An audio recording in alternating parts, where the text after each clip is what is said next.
I got a plan, hey, ice drip on my hand, hey, yeah. I got a plan, hey, ice drip on my man, hey, yeah. I got a plan, hey, these niggas don't wanna throw hands, hey, yeah. I got a plan, like I thought it'd be fun to do a tier list for the One Piece arcs. I have the tier maker list here with all the One Piece arcs in it. Thought it'd be fun to do it, so we're just gonna kind of hop right in because there is a lot of One Piece arcs, and I do want to say a little bit about each one when I place them. So this could be long, so let's just kind of not waste any time.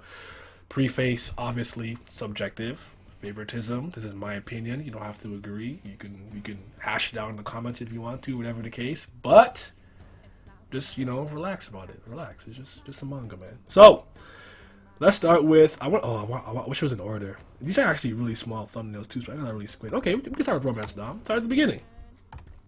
Put this in A. Now, I am not a fan of how a lot of these great long-running series have their beginnings disrespected, or people always say you gotta read until chapter 200 or whatever. Like, no, you don't. Like, if it's not hitting from chapter 1, you don't have to do anything. And One Piece was hitting from Romance Dawn. Absolutely, it was.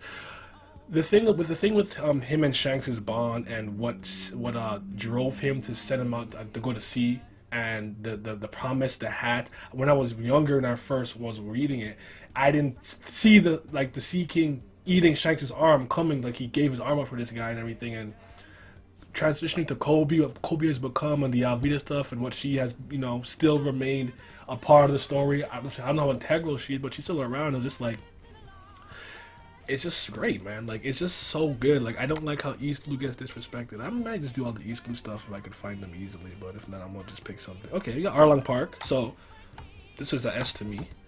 Arlong Park is, to me, quote unquote, objectively the best arc in East Blue. I might have to give it to Baratie for my favorite, but it's right there. So this arc here has what I would call the hook for me personally.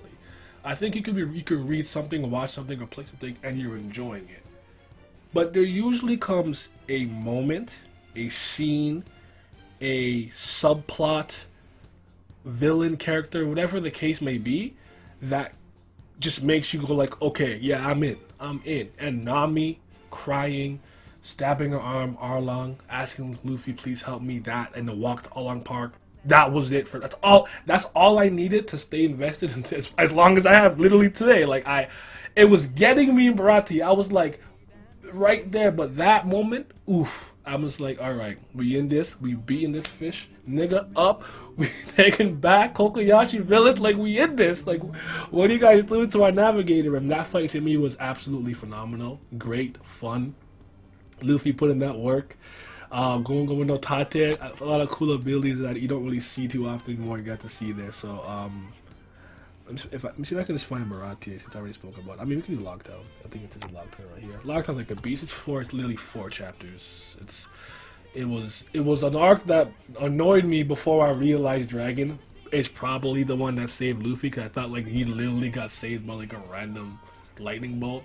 But him being lucky is actually just a part of his his stat sheet. He's generally a lucky person, so it is what it is. The anime expanded on some stuff with Daddy the Father and things of that nature, which was really fun for me to watch. I liked all of it.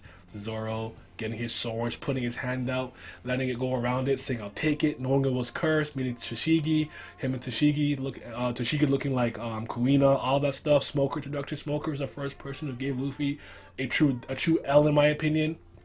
If Dragon doesn't come, that adventure's over. He's not going to the Grand Line. So that was a lot of things there were really nice to see, but it's really only 4 chapters, so there's not too much to say. But yeah, that stuff was absolutely great. Now let me see if I can find fucking whatever we can do. Reverse Mountain. Reverse Mountain also gets to be simply because I think Crocus was hilarious. He's like, if you do this, someone's gonna die. And like, who's gonna die? It's me, obviously. Like, they're repeating gag, doom, doom, doom, like, and then this is where you meet Vivi, right? Now she's at this point she's still undercover at Baroque's work, but this is when we meet here, and some of the stuff starts to get a little more interesting in that regard. They had literally just made it into the Grand Line after going above it. This big ass whale, the story of Laboon, how that comes full circle to me when they meet Brooke is kind of what elevates this arc, because its importance becomes more significant later on. Prior to that, I probably would have given it lower, but there's certain things that happen in the story that's early in the story that's like, okay, this is a pretty cool thing, but until it's watered and it's grown and becomes irrelevant again, and the focus is back on that point, it may not seem that significant. So I'm gonna give it this respect. Okay, this Baratie, I see now. See, I'm putting this at S, baby. Listen. Don Krieg is top 5 One Piece antagonist, okay? That's the Don. He had the right idea. He had a fleet. He had Gin. Gin was that nigga. He had military might. He had gold armor, diamond brass knuckles. Oh my goodness, this nigga was ready for the pirate life. He got so unlucky that he ran into a bored Mihawk. That's just unfortunate, my guy. Like, I don't have to tell you. I think his fight with Luffy is one of my favorite. It's one of my favorite One Piece fights. I love the exploding axe. I love the MH5 gas bomb. I love that he just has guns on guns on guns. Like, he's just raw. I didn't think we'd see Mihawk this early. I was legitimately shocked. I mean, I didn't think Zoro had any business beating him into the really Mihawk, but he really just clapped him and then like left. But you know, Zoro and Luffy still kind of, you know, impressed him. They're like, all right, I want to see how far they can come. Getting to meet Sanji. I loved Baratie at restaurant. All of those niggas are real. They will chef it up, get you, but you don't pay. You act up. You don't care if you're a Marine. Iron full body, like, but like you put a fly in there to waste food. We don't waste food around here. Like, get your ass beat. So absolutely phenomenal arc. Zeph is really cool too. So that was that. I can't. Okay, I can do Drum Island. This is Drum Island, right? Yes. Drum Island gets an A because of a lot of these little moments that I fucking love. Luffy lowering his head to Dalton and such. Please save my friend. When Usopp gets slapped up by Vivi, and he's like, yeah, my face is swollen. No, it's just frostbite. Like, whatever she said, like, that shit was so funny. But really is when Nami's trusting Luffy. High five, yeah, get me to the doctor. We'll figure it out.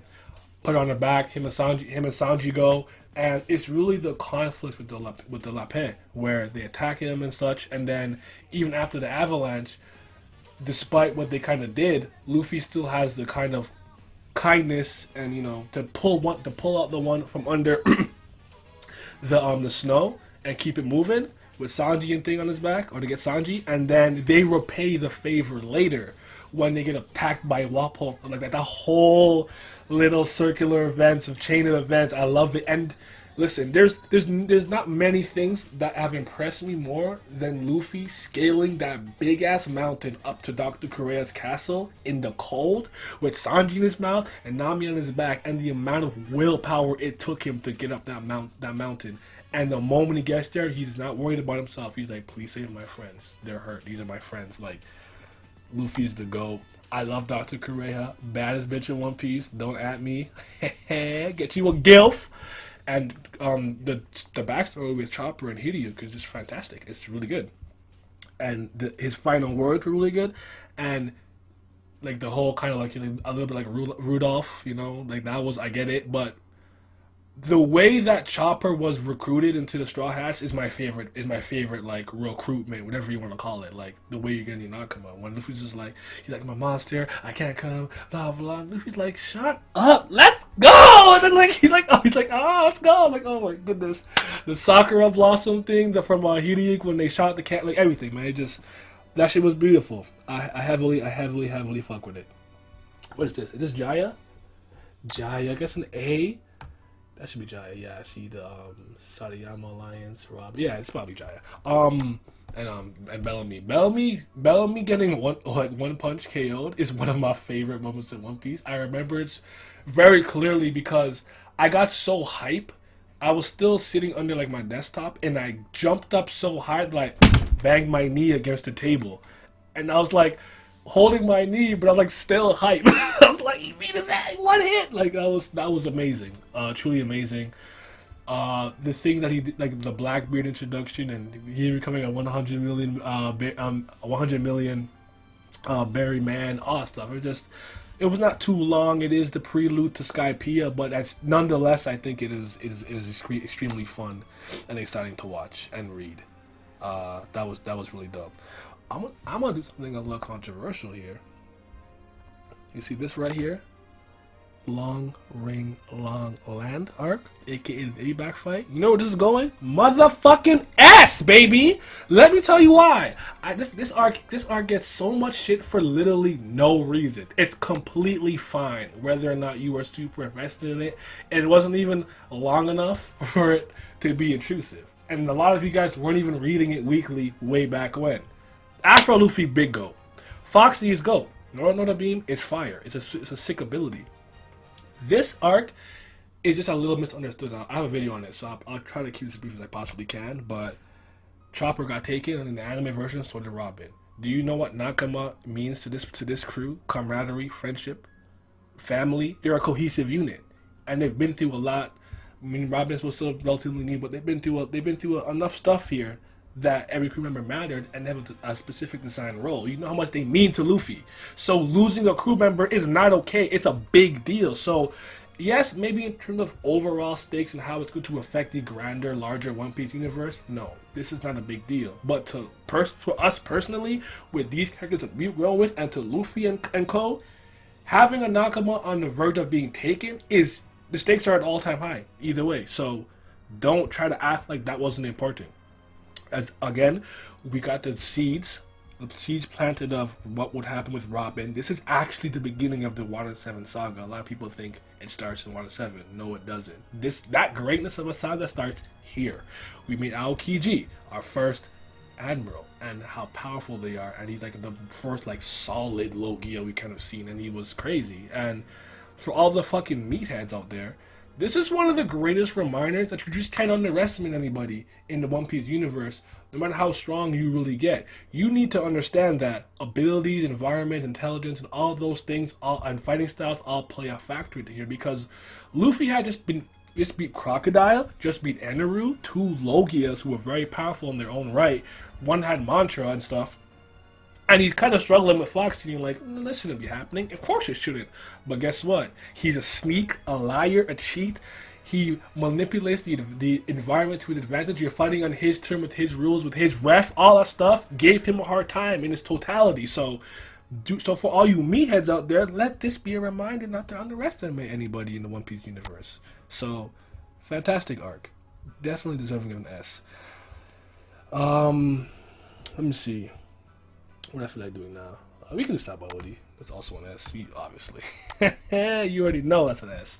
This is something that actually completely took me off guard. I was legitimately, first of all, I was pissed off. Somebody had a higher bounty than Luffy, and they were all like supposed to be rookies. I'm like, there's like I thought about like what could he have possibly gone through that was his like not that they really even know about Thriller Bark yet, but like Enies Lobby, like what? Who is this guy today? We learned about Kid. He's kind of he does civilians, damage to civilians and such. But I was upset at that. I thought Law was cool. Obviously, Basil Hawkins, you guys know, left a huge, big impression of me. I love everything about that guy. He is one of my top 10 characters in the One Piece series. Rayleigh, Shaki, seeing someone in racism, the Celestial Dragons, how Luffy punched the shit out of Charles. I can't remember one of them. I can't remember his name, but like, it's just so much happened. And then when they got defeated by basically Kuma. Before I even bring that up, Kizaru, my favorite admiral, introduced. Light, he's GOAT. That shit was fire. See some hockey, Ashirado Koi from Sentamaru and such.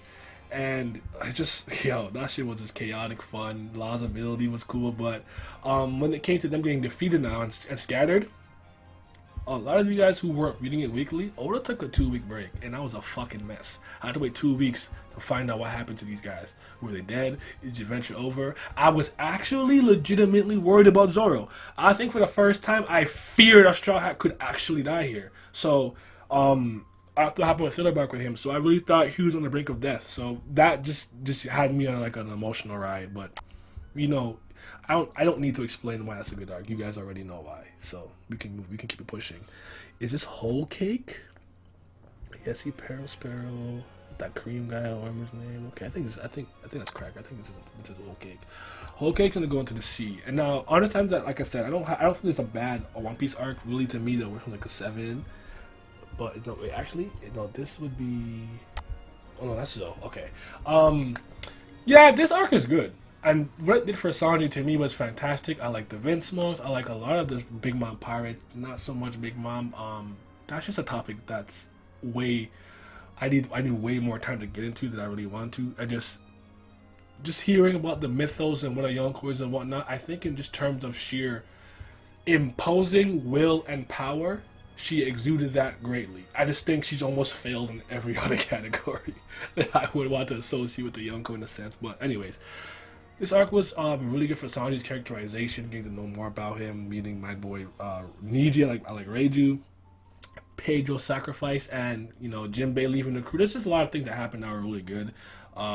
Him beating Cracker, that was him and Nami beating Cracker, that was nice.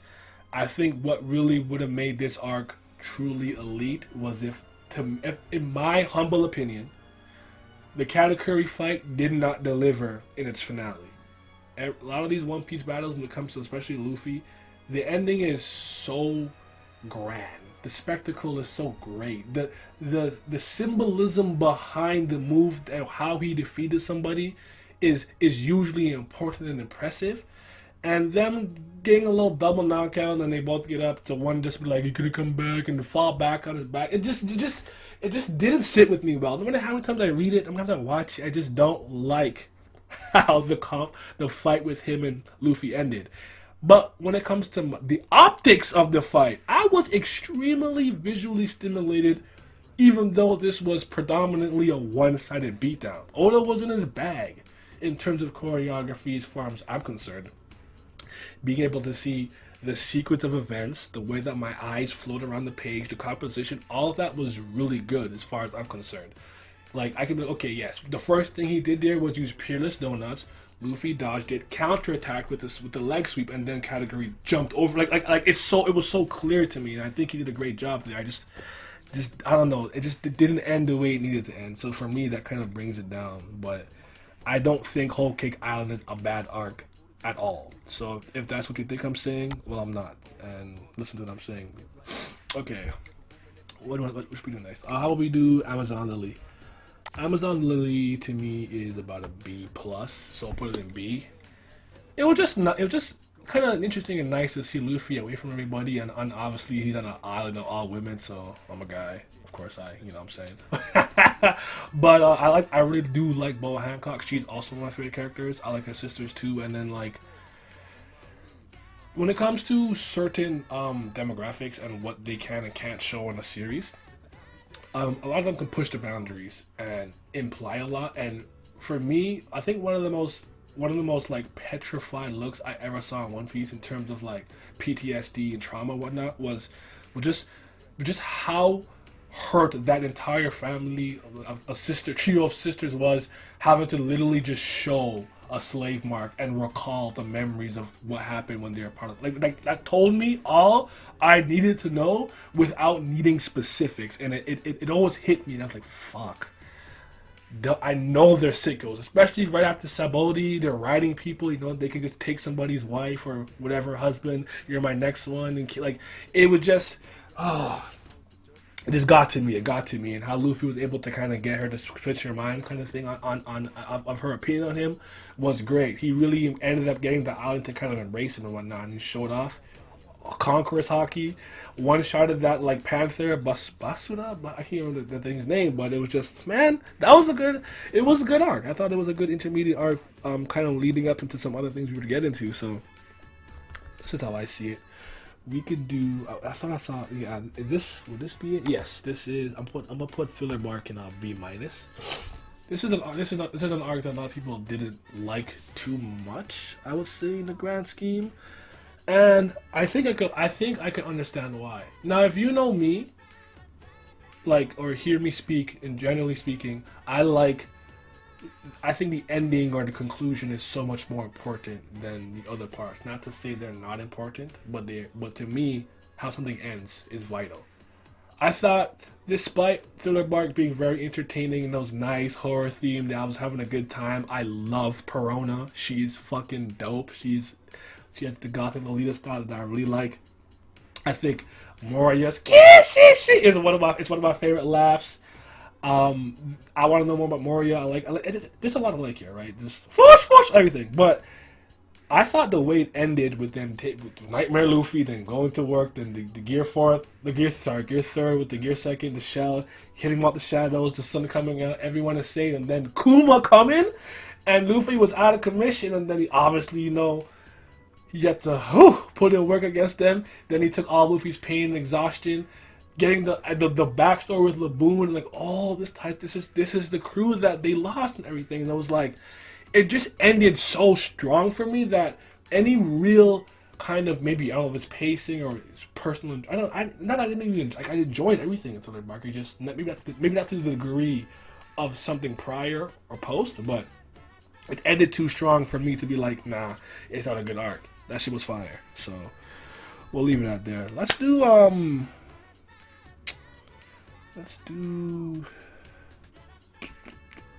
where's Whiskey Peak? I don't even see that one. Whatever. This is what, Punk Hazard, I believe. Yes, that looks about right. Punk Hazard might be a B-. Good arc. Great showcase for Law. I actually like Caesar. I think he's pretty fun. I think his ability is really cool when he removed all the oxygen in the air. Luffy had a crazy speed feed, by the way, when he attached some slime to him. Ignited it blew up, and Luffy was like, that was close, and he was behind him. That was dope. Zoro had one of the rawest moments with Monet, like, to the point where, like, he didn't even really hurt her like that, but he had her so shook that she couldn't even put herself back together for a time. So we could leave that there. I thought Law, just generally speaking, Law impressed me the most. I actually really liked Virgo in this arc. I thought he was great. Law, like, there's a point where me and my group chat for my BBM or Animal Clan, I think we were called, whatever, we would like always like really talk like what's Law's really, what's the ability, like what is he doing? Like, it was such a mysterious thing to us for such a long time, and we got to see so much more of it here, and then eventually in Dressrosa, and that's when things got really good and really heated. But yeah, Punk Hazard wasn't too long, so sometimes if you're not particularly enjoying an arc to the fullest extent, but it's not here for like 5 years, you're like, okay, it took a year or some change and we're out of here.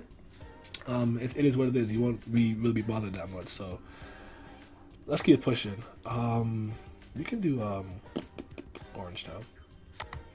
We got an A. Orange Town gets an A. I like Buggy a lot. Buggy's really fun. His crew, I like his crew as well. Kabuji, Momoji, the Beast Tamer stuff. I remember when what's the fucking dog? Was it Momo, the dog? When they came to burn the house down, whatever, and Luffy like one shot at that man. That shit was cool. I like the mayor. The mayor put in work. His cannonballs just destroyed everything. But really, it was the Shanks backstory, because it's one of those things. In hindsight, the more I think about it, I'm like, we got that really early, and that ended up being incredibly important information, because it's helped Buggy rise to stardom. Shanks would acknowledge him, even though they weren't particularly the best of friends. We even saw Rayleigh pretty early. There's a lot of things there, and then I have to connect it back to the Straw Hat stuff. So, yeah, man, it was just I don't have too much to say about it right now, but it was a good arc. I liked it. We can do Alabasta. Let's get it poppin'. Alabasta's an S. This shouldn't shock you. You should know my favorite character in One Piece is Crocodile, and when this Crocodile get his legitimate showcase in the Alabasta arc, he had like multiple contingency plans too for like the bomb and such and everything. He had such a sick. You understand that if he was able to acquire at least more intel or get Pluton, reside at Alabasta using the dance powder, rain powder, whatever it's called, to basically rob the area of rain in a desert country with one of the ancient weapons, he would have been virtually unstoppable, because to this day, I don't really care how strong you are, it's going to be an incredibly trying task to beat Crocodile in the desert. specifically in that environment. It's just suited to him. It's better for him to fight in. And he beat Luffy not once, but twice. And I couldn't believe what I was seeing because at the time I wasn't really accustomed to Shonen Jump main characters losing this often or losing like that. Maybe not even this early. Like I just didn't see it coming, so I was shocked. And I do like the second time I did see it coming. I'm like, oh, the balls of water he spat up as Mizurufi. Link came back and hit him, and he got his hydration bag, whatever you want to call it. Great final battle. Robin also comes to like. Robin's introduced earlier because she's in the Alabasta saga in general, but you get to see and learn more about her and her motivations here. Because remember, Robin and Crocodile are my two favorite characters. They were introduced in this arc. There's nothing else going to happen that wasn't going to make me love Alabasta. Last thing I'm going to say though is everyone got some fights. They're all pretty dope, but I think Zoro's best fight is against Das Bones. And I think this is one of Oda's best choreographed fights, especially when Zoro was frustrated with not being able to wound Das Bones, and the amount of frustration and the more ferocious attacks that he kept swinging at him and how relentless he was. I think Oda had just captured that really well. I could feel how frustrated he was not being able to cut him. Like, I'm gonna just swing it harder and faster and better. So, there's that. Sorry about that. I'll take a quick phone call. Let's keep it pushing. Let me see. I have to just legitimately lean in and squint to see some of these, but we can do some Dressrosa for sure. We can do Dressrosa. It shouldn't be a shock that this is either one of my least favorite arcs, or it's towards the bottom. And I have an entire video about it, and I feel like I've spoken about it at large, so I really don't feel like getting all into it. So let me just keep it very general. Dressrosa is a good arc with some of the best moments of One Piece, most impactful moments in One Piece. But how you get to each moment, to me, is the biggest issue. I think the consistency, the ebb and flow, the way that events lead to other events into something epic, it has to be cohesive. And to me, it's like if something crazy big like Satwo's alive wasn't happening, I was kind of just leaning back in my chair a little, like I'm chilling. Oh shit! Now finally, like, a meteor, like he's summoned meteors, like but Fujitora, like, to me, it has so many good moments, but you gotta get there properly. And I just felt like this arc was disorganized. We jumped around way too much. There was way too many characters. A bunch of characters I didn't give a fuck about. In hindsight, because a lot of them became part of the Straw Hat Grand Fleet, I can't deny its importance. At the time, reading it from week to week to week, it was driving me nuts. This is a much better as a binge read, and looking back on it, a lot of stuff was cool, but ultimately, it just, to me, I probably just enjoyed this arc the least. But Dofi was great, Roshinante was great, / Corazon, that shit got me bad. Even like Law's backstory, Dofi's backstory didn't really get me, but I understand where like his like rage against the world came from, like the why he bears his fangs at it the way he does. So that was really dope. I did like Senior Pink and Frankie, God, Usopp. Like anything Usopp does to me is the GOAT. So if he gets shine, I love it. Is this Skypiea? Yeah, I think that's the goggles on. Skypiea's a motherfucking ass, baby. This is my second favorite One Piece arc. I tell you, one day went above those clouds and I just saw this like the white sea and the white sea and like all of these dials, and I was like, I felt like I was adventuring with them. Like I was easily as mesmerized and mystified by this brand new world that we were in, just like the cast was. And we kind of immediately come into a like 400-year, if I remember correctly, conflict with Shandorians and stuff, and they get attacked. It didn't go too well. I'm like, okay, we're high above the clouds. Like the air is thinner here. Altitude sickness. When people get that when you train in the mountains and stuff, the air is thinner. It's harder to breathe. And then the backstory with Norland the Liar and Calgara. Oh my god, that's my favorite. Like, background story, flashback, whatever you want to call it. That's my favorite one. And I don't know if I ever really told this story, but if I didn't, here's the first time really hearing it. There isn't many villains in terms of, I guess, general unbeatability that I ever felt like At least in shonen or like battle manga and stuff, I'm like, this guy is so strong, and based on what I've seen with anyone else so far, there's nothing we could do against this guy. Frieza did that to me when I was younger, because Frieza was so much more powerful in terms of his power level and all other things that he can do, like destroy a planet with a finger like that easily. And then he's like, okay, I have another form. My power's over 1,000,000. I have another form. I don't even need to use this form, but I have another form. And then he's like, okay, I'm only using 50% of my max while I'm in this form. Goku goes Super Saiyan, and he's like, okay, well now I'll go like Frieza just had power, more and more power to pump out. I'm like, yo, we can't. We can't get rid of this guy. So when Eneru came with all like, I'm God, I can sense, I can do this. And he's portrayed. I remember I'm a lot younger and more impressionable this time. I'm reading it. I'm like, this guy really like knows everything and stuff. And what really scared me is the way he took Zoro out. I understand Zoro had a bad matchup. It was electricity and lightning stuff, but he still physically imposed his will on Zoro. And we know Zoro's a musclehead. He stepped on him, and Zoro couldn't really do nothing. Like, he parried him, and he's like, yo, this guy's actually really strong, though. He's not just like relying on his ability. So when he went down, I'm like, what the hell is Luffy gonna do? Like, I was like, oh no. But then when the whole thing happened, he's Robert, I'm like, how did I not realize that? Like, he was okay. Like, you know, Robert, he's good. And after that fight to me was exciting. The golden bell, the way that it ends, how symbolic it was. Seeing his shadows above the clouds that Cricket can look up and be like, you know what I'm saying? That's where the bell was. Can you hear it? Just epic shit, man. Epic as fuck. I love Wipert. Like, holy. Oh my god. Eneru had me shook when I was younger. He had me shook. Fishman Island. We can put this at about a B minus. Let me see.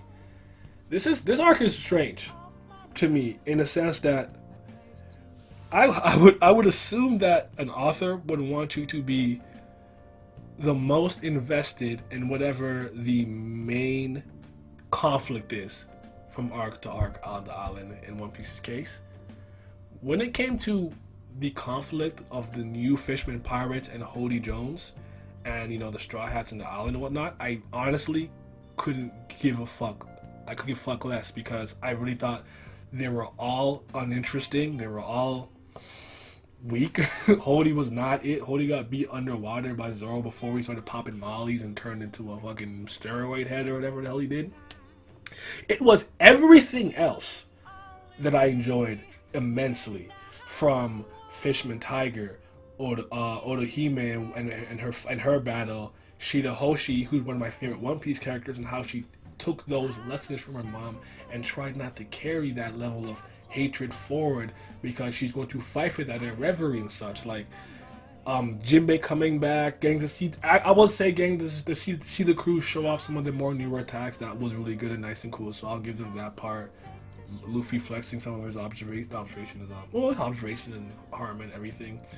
The battles wasn't that interesting because, like, at no point did I feel that anybody in that crew was a threat. So just in terms of like suspense, oh no, will Hody defeat Luffy? Like, I don't even think you're beating him underwater, but you did it. So that's just how I saw it. So that's why I guess when it gets. And then the gag with Sanji pissed me off, by the way. Like, when he would lose blood, but he actually needed real blood to refill the blood he lost, and he was in danger at one point. I thought he took that gag just a little too far, personally speaking. Is Impel Down? Yes, sir! Yes, sir.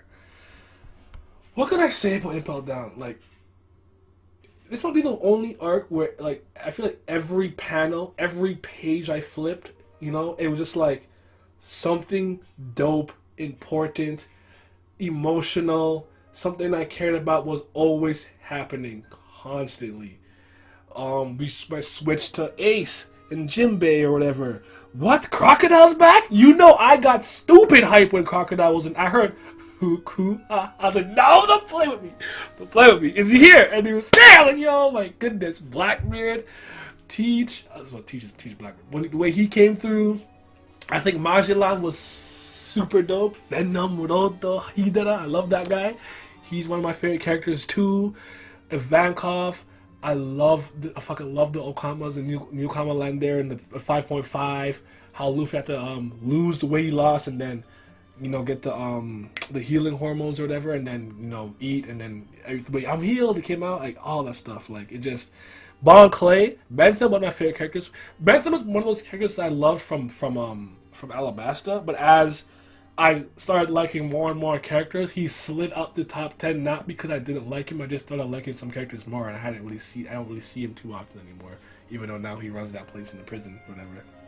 But his sacrifice, what he did, how the whole jail was running from this man, how Blackbeard had this whole plot to release some of these sickest sickos and savages in history onto the oceans. Like, oh my goodness, this, and then obviously we're trying to save Ace and Boa, and it's looking like, okay, jailbreak. Like, this was just very, very fun. Like, I can't say anything bad about Impel Down. It was too good for me. It was too good. Shall I do Little Garden? Little Garden. Give it a B. I actually like Mr. 3 a lot. I think he's pretty funny. Candle Moon! He's just he approached this from a intellectual standpoint, and after Miss Golden, we had one of those few abilities that would give Luffy trouble because he's not particularly smart. I like seeing the Giants, seeing how well Usopp gets along with Giants really starts here, and you see this being a constant theme that Giants seem to have a lot of respect for this little man. I don't know what else too much to say. Trust in us, just keep the Island Eaters coming, just go straight. They clapped the Island Eater, and then they started having their little hunting tournament. They've been for 100 years. The way Galdino came and kind of messed with it, but one of my favorite parts of Green Bit is the way that Sanji, aka Mr. Prince, was able to fool Crocodile, or at the time Mr. Zero, that the Strats were defeated and everything. It's not too long, it's not too crazy, I would say, but very enjoyable. And the way Luffy is like, Instinct! It's you, nigga! You fake ass fucking wax man. Like, no, it's you! I just had a good time. Oh! Actually, if I could find Whiskey Peak, we'll do this now. So Whiskey Peak is an A for me. Another not very long arc, but okay. Zoro versus 100 bounty hunters. That was gas. It was. Don't lie. Luffy versus Zoro. That was pretty hype. Wasn't too long. Mr. 5, I hate him. He has one of the coolest abilities in the Bomo Bomo no Mi, and he's flicking boogers. It was wasting on him. But anyways, this is where we really learn about the Alabasta. I almost call it Alabastian. The conflict with Alabasta, and Vivi was actually the princess. This and that and the other. We see my girl come through, Robin, after she blew up Igaram, whatever her name was. I can't remember his name. But this is where it all begins. They come, they're all welcome, they're drinking, everything's all like, nah, I ain't drunk. We throwing hands. That was awesome.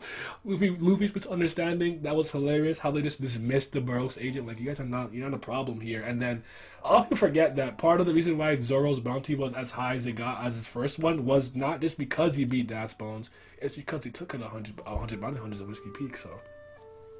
Put respect on that, man. Is this Zoe? Oh, I gotta give Zoe S. This arc was just absolutely amazing. Like, the amount of information we got and the way it was presented to us was dope. I loved the Minx. The Riser was safe. The way they showed that level of loyalty. Oh, my goodness, I just wasn't ready for it. This arc, to me, had no business going as dummy as it did. Like, this was just a little quick, maybe 20 chapters on this big-ass elephant. And I'm like, why did this hit so hard? Like, learning about the very important real poneglyphs and such. All the new Minks, I really like them. Nekamamushi, Inorashi, they're really cool. Jack came to raise hell. Jack's a bitch-ass nigga, so fuck that guy. But he did his thing, came with the smiley, the gas bomb and everything. And they're like, yo, we're not giving up Raizo. And then, Carrot, she's great, so. That is that arc. Oh yeah, then I have to remember Sanji got taken there, so that was kind of crazy and everything too. So it's a good arc. I just think it's not too long, but damn did it hit. I think it really hit. Let's do Syrup Village. Syrup Village gets a B from me, B plus. I like Kuro a lot. I thought Kuro was cool. I thought Kuro's ambitions were a little meh. He's just like, I don't want to be a pirate anymore. It's kind of bitch made, but His cat claws were really cool. It's like out of the bag attack, Shukaku, whatever. It was supposed to be as fast as Sora, but he just can't see what he's attacking, so he goes kind of crazy. The way it ties into Hand Axe Mark, and he's the one who injured him badly in the jaw and stuff. Like there's just a little things here that I like. I like Kaya, get to go and Mary here. Usopp, get Usopp here. You know about Usopp and Yasop. Usopp shows that in when it matters the most, in the face of adversity, he will show true courage. Because to me, when it comes to these characters like such as Sanji's, I won't even say Sanji and Zoro to an extent, but at the very least Luffy comes across to me as more fearless than he is courageous.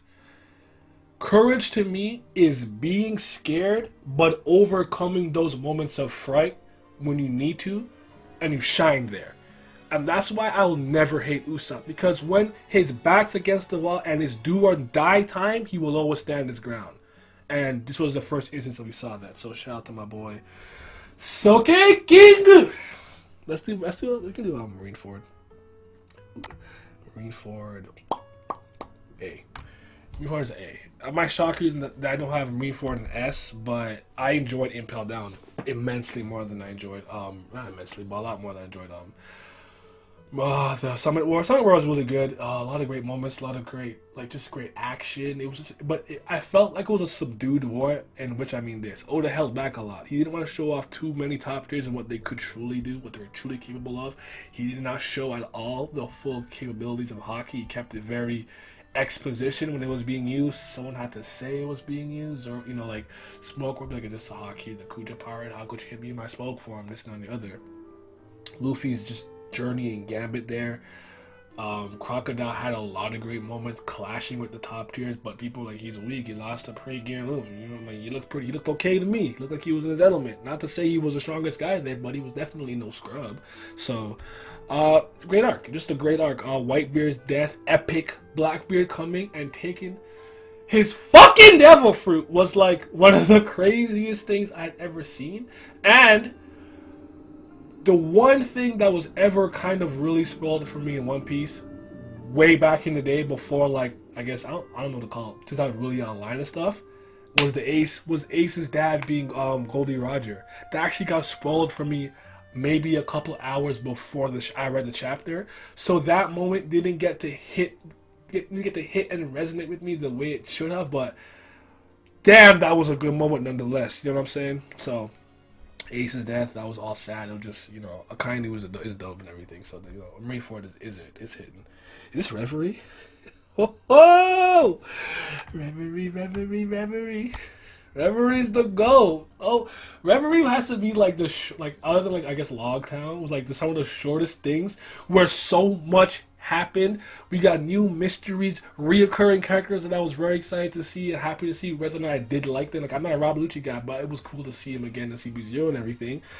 But oh man, getting introduced to some of the Revolutionary Army's military captains, getting to Marie-Joie, Stelly, Morley infiltrating the empty throne, the straw hat, Bonnie, Kuma being held there. It's this shit was so wild. And then we just cut to Wano. And that was so sad. In hindsight, but looking back, okay, well, Wano's hitting. And to me, it hit quickly. But when we first shifted to Wano, or at least if I remember correctly, we shifted to Marco and stuff, and then I think we came to Wano. But I was really upset for a while, because I was no, I want to go back to Marie-Joie. Shirahoshi is one of my favorite characters in One Piece. I think that people are not really not inherently bad, but a lot of people aren't really good or that forgiving. If something tragic happened to my family, I always want revenge. And if people believe revenge is not the right way, you'll feel. Let me get revenge first and see how I feel after the fact, right? The fact that she held on to what happened, the truth about the death of her mother and such, and things that Hody was working on in the shadows, and for her to internalize that and be the true meaning of what my mother wanted was for us to get along with everyone. Doesn't matter what type of race you are, you got to do this the right way. And her not wanting to be weak, and have Luffy call it that, and taking the courage to go up to the surface for the first time. She was so mesmerized by so many things. It was so like cute to see her like what is that? Like Garp, like that's a fucking tree. Like what's wrong with you? It's a tree. Relax. And I just really was so excited to see what she would do and say in Reverie. I'm still hoping to get that, and I'm like, so it is one of those things. So Reverie was just absolutely fantastic. I hope we cut back to there eventually. We're almost done here. Let's see. Let's try to go. We'll do this. Actually, we'll finish off the new world, and then the new world, and then we'll call it. We'll do other ones. Okay, so this is whew, yeah, it's an A. What the fuck is this arc called again?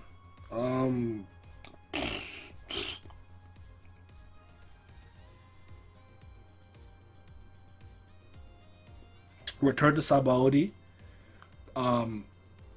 After 5 weeks of me not getting One Piece and getting to see them come back one by one, introduction by introduction, new time skip, swag, new time skip drip. I remember Frankie at the time was the most polarizing new design. Like, what the fuck? But I'm like, nah, this is raw. Like, I like everyone looks. They look really cool. So, you know, that was just like a nice return to form. Everybody regrouping. The fake straw hats were funny with the Marco Black, whatever. Sentomaru coming back with his like PX1, whatever. We're like, we've been training. We were ready for this. Clap. Luffy's like too slow. Done.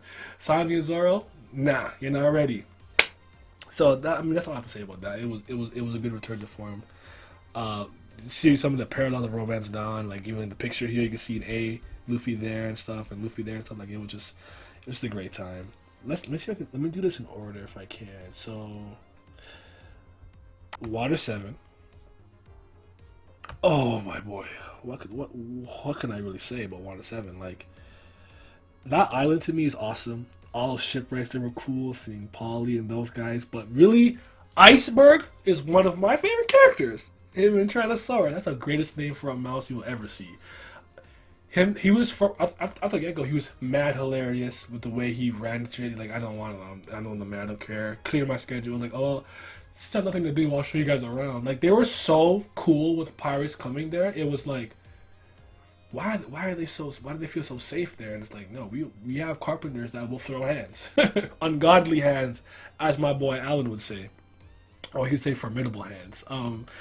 And just seeing Iceberg's, to me, his slow descent into the truth of what was really happening behind the scenes with CP9 and concerning O'Hara and specifically Robin, and how he came to that truth, and how he like came at the end to save them later on in Enies Lobby. It just, to me, was a fantastic personal journey for me to see with him, which I didn't appreciate until like multiple rereads. Where I'm like, you know, here when he calls Luffy a brat for not being able to kind of, I know that going married is important and the going married is important and it's your shit, but it's like if this is something that's really gonna set you back, like, I'm ashamed, like you're a waste you, and he kind of just dipped with Khalifa at the time, right? Like, all right, I'm out of here, and it was like such a telling level of like insight from like this kid is not mature enough yet. He's not ready, and he just kind of walked away from him. And I really like that. I think Iceberg has so many good moments like that. Love, like seeing Frankie's okay when they met back up again, when he remodeled himself, all that stuff, man. It was just Iceberg is dope. Iceberg really made this island hit for me. Then the way that Zoro and Luffy lost, the reveal of Robin possibly being betrayed and everything, and then like getting the reveal that she didn't betray them, and Luffy like, I won't let her die, and he pushed those two buildings apart he was stuck in. It just gets I guess I cry. So yeah, that shit was great, man. It was great. I feel like I'm forgetting something so important, and that's why I'm stalling. Oh, so one of my personal favorite scenes is when Luffy tries to mimic Kaku, and he just fucks up, and he falls in the water. when he's lucky his crew members are there, or when he's hiding and he's balanced. I can't remember who he's balancing exactly in the stomach, but Chopper just looks under the bridge and sees them, and they get so scared that they all fall in the water. So I just want to bring those two moments up. But yeah, that's that. So let's go to Enies Lobbies, aka the greatest arc of all time, ever. This was like so like the War 7 saga was just an emotional roller coaster, and everyone getting their own battles, so to speak, for the most part. Seeing them fight every CP9 agent. Luffy versus Rob Lucci is like the pinnacle of One Piece fighting for me in terms of the stakes, what it means for either side to lose, and what there is to gain when there is to win. Got to get Robin back. Like there was just so much to really, really love here. I thought that fight was pretty well choreographed for the most part.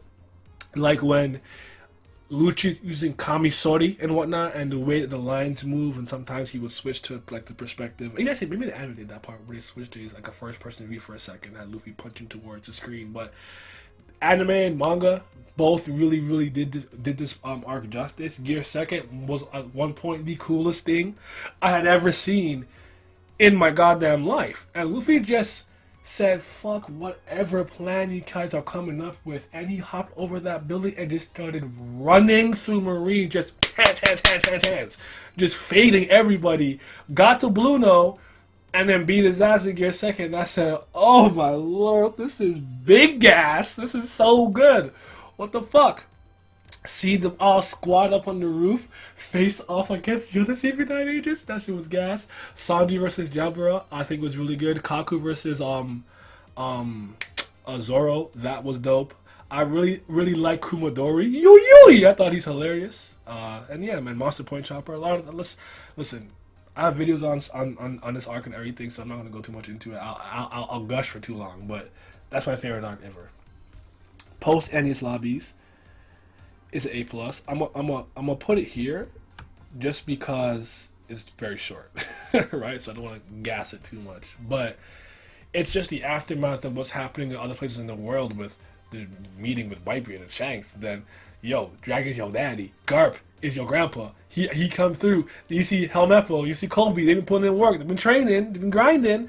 Ace versus Blackbeard. Like, yo, I'm lying. That's a S. Big ass. I'm lying. So, yeah. What more can I say about that? That was just greatness. And I believe this is This will be post-war arc. Yes, ASL, ASAB Luffy. Where would I rank this? Because seeing why Ace was this weird kind of emotional pillar of support for Luffy, getting to see where that came from was a big deal, and learning about Sabo and how Sabo would be incorporated in the story in the future was a big deal. And I like that a lot. No, there's a lot to like here. I think this is at least a B. It was a good arc. And yeah, there you have it. I got a lot to the S. You can call it what you want. You a One Piece White Knight. You cap it. Yada yada. But I mean, if it's the GOAT, it's the GOAT. What do you offer me? So yeah, this is the list that I have for right now. It seems about right. I feel like if I did this on another day, some things might not be the same. But yeah, I'm feeling confident with this. This works for me. Anyways, thank you guys for sticking around this long. If you got here, I know it was a long video. There's a lot of One Piece arcs. If you're curious to know where I would have Wano as of right now, B, probably about a B minus B right now. I'll have it there. Second act to me isn't fully as strong as the first act in some regards, but it's really good regardless. Anyways, I'm out of here. Cold world, but I don't wanna lose my heart, yeah. I feel like awkward cause they left me in the dark, yeah. Got these feelings, but emotions fall apart, yeah. I loved you once, but I didn't play it smart, yeah. Call me